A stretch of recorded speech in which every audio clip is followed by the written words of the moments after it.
বেদশাস্ত্র কয়ে সম্বন্ধ অবিধেয় প্রয়োজন কৃষ্ণ কৃষ্ণ ভক্তি প্রেম তিন মহাধর। এই তিন মহাধর কৃষ্ণ এবং কৃষ্ণ প্রেম, আমাদের ভগবানের সঙ্গে সম্বন্ধ কি? ভগবানের সঙ্গে সম্বন্ধ জানতে গেলে আগে ভক্ত সম্বন্ধে জানতে হবে। যেমন দেখুন, যেখানে ভক্তের লীলা বা অসুরের লীলা রয়েছে সেখানে ভগবান আছে। অসুররাও ভগবানের নাম করে।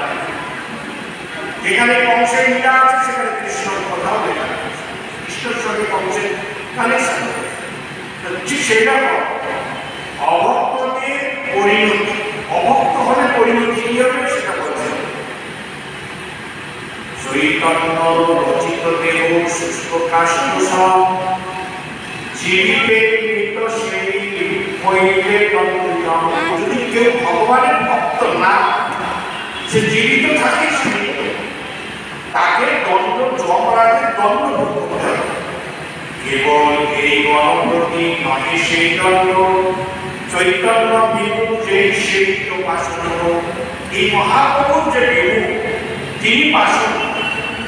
কি পণ্ডিত, কি তপস্বী, কিবা গৃহযোগী, চৈতন্য বিমুখ যে তার এই মহাপ্রভুর নাম নিয়ে এসেছেন।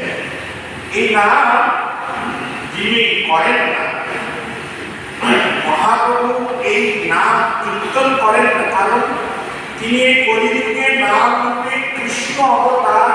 নাম হইতে হয় সমস্ত জগৎ নিষ্ঠা। নাম নিয়ে এসেছে না, যে নাম করে না তার সেই গতি হবে। কি গতি? যে বাসন্তীদের যে গতি হবে। এই জন্য মহাপ্রভু